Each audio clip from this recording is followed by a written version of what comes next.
Assalamualaikum warahmatullahi wabarakatuh. Halo semuanya, apa kabar kalian? Semoga kalian dalam keadaan sehat walafiat tanpa kekurangan satu apapun. Jumpa lagi di channel Ibu Ica. Ada chemistry di antara kita. Pada kesempatan kali ini, saya akan membahas mengenai konsep dasar laju reaksi dan faktor-faktor yang mempengaruhi laju reaksi. Disimak ya videonya. Video ini bertujuan untuk melengkapi pembelajaran dalam rangka penuntasan KD 3.4 dan 4.4. KD 3.4 yaitu menjelaskan faktor-faktor yang mempengaruhi laju reaksi menggunakan teori tumbukan, dan KD 4.4 yaitu menyajikan data berupa informasi mengenai cara-cara pengaturan dan penyimpanan bahan untuk mencegah perubahan fisika dan kimia. Disimak ya penjelasannya sampai akhir, oke? Laju reaksi merupakan laju bertambahnya konsentrasi produk per satuan waktu atau laju berkurangnya konsentrasi reaktan per satuan waktu, sehingga satuan laju reaksi dapat dirumuskan sebagai molaritas per second atau molaritas second pangkat min 1. Berikut ini merupakan contoh reaksi. Sebelah kiri panah ada reaktan yang terdiri dari gas nitrogen yang direaksikan dengan gas hidrogen. Sedangkan yang di sebelah kanan panah merupakan produk, yaitu gas amonia. Nah, untuk menentukan laju reaksi N2, karena di situ dia adalah reaktan, maka dia akan berkurang sehingga tandanya adalah negatif. Maka VN2 sama dengan negatif perubahan konsentrasi N2 per satuan waktu. Sedangkan laju H2 atau VH2 sama bertanda negatif juga, yaitu negatif dH2 per dt atau negatif perubahan konsentrasi H2 per satuan waktu. Sedangkan untuk VNH3 bertanda positif sehingga VNH3 sama dengan positif perubahan konsentrasi NH3 per satuan waktu. Lalu untuk perbandingan laju reaksi itu sama saja dengan perbandingan koefisien dari reaksi, sehingga VN2 banding VH2 banding VNH3 sama dengan 1:3:2. Contoh soal. Pada reaksi 4NH3 plus 5O2 menjadi 4NO plus 6H2O, laju reaksi yang diperoleh dari pengukuran konsentrasi NH3 adalah 0,24 molar per second. Berapakah laju reaksi perubahan O2 dalam molar per second? Jadi di sini yang diketahui adalah VNH3 yang bernilai 0,24 molar per second. Lalu yang ditanyakan adalah VO2. Jawab. Kita tulis dulu reaksinya, yaitu 4NH3 plus 5O2 menjadi 4NO plus 6H2O. Lalu kita bisa perhatikan koefisien reaksinya, dan kita bisa membandingkannya. VNH3 berbanding VO2 sama dengan 4:5. Maka 4 VO2 sama dengan 5 VNH3. Sehingga ketika kita mau mencari VO2, tinggal disama denganin. VO2 sama dengan 5 dikali 0,24 molar per second dibagi 4, dan didapatkanlah hasil sebesar 0,3 molar per second. Teori laju reaksi dibagi menjadi dua, yaitu teori tumbukan dan teori kompleks teraktifkan. Pada teori tumbukan, tumbukan merupakan syarat terjadinya reaksi. Tanpa adanya tumbukan, reaksi tidak akan terjadi. Semakin banyak terjadi tumbukan, reaksi berlangsung semakin cepat. Tumbukan yang dapat menghasilkan reaksi tentunya adalah tumbukan yang ideal. Artinya, tumbukan tersebut memiliki energi cukup dan partikel yang posisinya cocok. Lalu, teori kompleks teraktifkan erat kaitannya dengan EA atau energi aktivasi, yaitu energi minimal yang dibutuhkan agar suatu reaksi dapat berlangsung. Nah, ini dia ilustrasi tumbukan yang ideal. Ada reaksi antara etena dengan HCl menjadi etil klorida.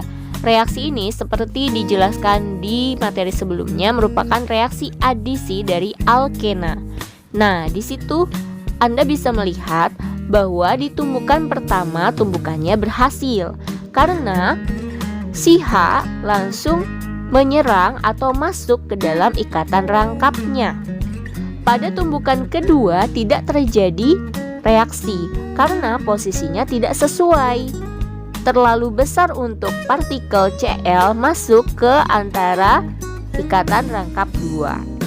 Tumbukan ketiga juga tidak berhasil karena ketika partikel mau masuk itu terhalang ya oleh partikel atau molekul lain yang lebih besar. Lalu untuk tumbukan keempat tidak terjadi juga karena atom-atom sama bertemu di tempat yang tidak sesuai. Jadi untuk adisi alkena seperti yang kita ketahui harus berpusat pada ikatan rangkap dua. Selanjutnya mengenai Ea atau energi aktivasi, yaitu energi minimal yang dibutuhkan agar suatu reaksi dapat berlangsung. Nah, kalian pasti masih ingat bentuk grafik ini, yaitu grafik eksoterm atau reaksi yang melepaskan panas dan reaksi endoterm atau reaksi yang membutuhkan panas. Dapat dilihat di gambar bahwa Ea eksoterm lebih kecil daripada Ea endoterm. Nah, kalau misalnya Ea ekso lebih kecil, Ea endo lebih besar, manakah reaksi yang lebih mudah terjadi? Yuk disimak penjelasan berikut beserta ilustrasinya. Nah, kalian bisa lihat pada ilustrasi gambar, ada seseorang yang berusaha untuk mendorong sebuah batu melewati bukit yang tinggi. Nah, semakin besar atau semakin tinggi bukitnya, maka energi yang dibutuhkan untuk mendorong batu tersebut semakin besar, sehingga kemungkinan untuk mudah atau cepatnya terjadi semakin kecil. Jadi semakin besar Ea, maka reaksi semakin sulit terjadi. Sehingga kalau kita bandingkan, reaksi eksoterm lebih cepat atau lebih mudah terjadi dibandingkan dengan reaksi endoterm. Nah, selanjutnya adalah faktor-faktor penentu laju reaksi. Yang pertama ada konsentrasi. Semakin besar konsentrasi, semakin banyak partikel yang ada di dalam suatu sistem, sehingga kemungkinan terjadinya tumbukan semakin banyak. Maka laju reaksi semakin cepat. Kamu bisa lihat di gambar, di sebelah kiri itu yang berkonsentrasi rendah dan di sebelah kanan yang berkonsentrasi tinggi. Dapat dilihat di situ banyak sekali partikelnya, sehingga di konsentrasi tinggi lebih banyak terjadi tumbukan dibandingkan di konsentrasi rendah. Nah, sebagai ilustrasi, coba kamu bayangkan kondisi ketika kamu berbelanja di pasar dalam kondisi sepi dan dalam kondisi yang ramai. Otomatis pasti ketika kondisinya ramai, makin berdesak-desakanlah kita, sehingga makin terjadi tumbukan-tumbukan dengan orang-orang di sekitar pasar. Seperti itulah ilustrasinya. Yang kedua adalah luas permukaan. Perlu diperhatikan di sini, luas permukaan bukanlah luas benda, namun luas bidang sentuh benda. Jadi, semakin kecil benda, maka luas permukaannya semakin besar. Semakin besar luas permukaan, laju reaksi semakin cepat. Contoh di bawah ini ada serbuk Fe dan ada batang Fe yang sama-sama dilarutkan di dalam larutan HCl. Serbuk Fe akan larut lebih cepat dibandingkan batang Fe karena luas permukaan serbuk Fe lebih besar daripada batang Fe. Selanjutnya yang ketiga adalah suhu. Jika suhu diperbesar, laju reaksi semakin cepat. Mengapa begitu? Karena perbesaran suhu membuat energi kinetik partikel semakin besar, sehingga tumbukan-tumbukan yang terjadi akan semakin cepat. Maka reaksi pun lajunya akan semakin cepat. Di bawah ini adalah ilustrasinya. Pada suhu tinggi, kecepatan energi kinetik partikel untuk bertumbuk semakin besar dibandingkan dengan suhu yang lebih rendah. Nah, selanjutnya untuk suhu, setiap kenaikan 10 derajat Celcius, laju reaksi akan berlangsung 2 kali lebih cepat. Berikut adalah rumusnya. Ketika V2 dibandingkan dengan V1, maka sama dengan 2 pangkat T2 min T1 per 10. Maka kalau kita mau nyari V2 nya, tinggal V1 nya pindah deh ke ruas yang berbeda. Selanjutnya, jika yang ditanyakan atau yang diketahui adalah waktu, maka berkebalikan dengan V. T2 per T1 sama dengan 1 per 2 pangkat T2 min T1 per 10. Selanjutnya, contoh soal. Suatu reaksi berlangsung 2 kali lebih cepat jika suhu dinaikkan sebesar 10 derajat Celcius. Bila pada suhu 30 derajat Celcius reaksi berlangsung selama 60 menit, pada suhu 50 derajat Celcius reaksi berlangsung selama berapa menit? Nah, di sini yang diketahui adalah suhu pertama 30 derajat Celcius, waktu pertama 60 menit, dan T kedua 50 derajat Celcius. Yang ditanyakan adalah waktu yang kedua. Jawab, kita tinggal masukkan ke rumus saja. T2 sama dengan 1 per 2 pangkat 50 derajat min 30 derajat Celcius per 10 derajat Celcius, lalu dikali 60 menit. Sehingga dihasilkanlah 1 per 2 pangkat 2 dikali 60 menit, atau 1/4 dari 60 menit sama dengan 15 menit. Selanjutnya, faktor yang keempat adalah katalis. Katalis merupakan zat yang ditambahkan ke dalam reaksi yang berfungsi untuk menurunkan energi aktivasi dari reaksi, sehingga reaksi berlangsung semakin cepat, atau reaksi yang tadinya tidak berlangsung menjadi bisa berlangsung.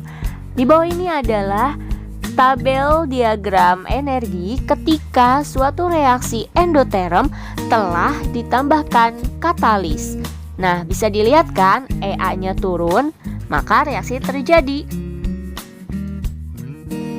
Ternyata aplikasi konsep laju reaksi di kehidupan sangat banyak loh, bahkan dari hal-hal sederhana di sekitar kita.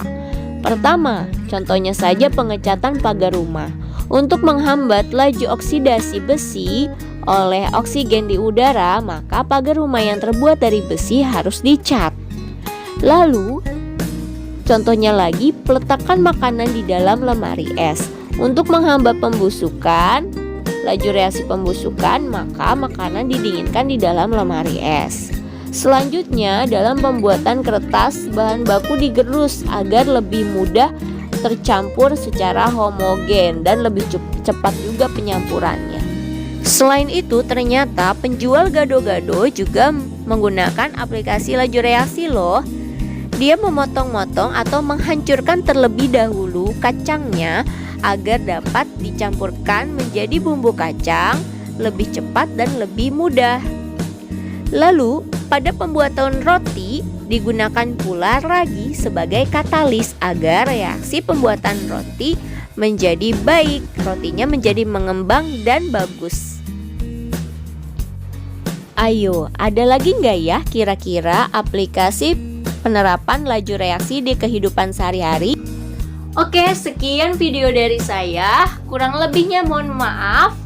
Dan semoga video ini bermanfaat. Tetap semangat belajar kimia. Ingat, ada chemistry di antara kita. Assalamualaikum warahmatullahi wabarakatuh.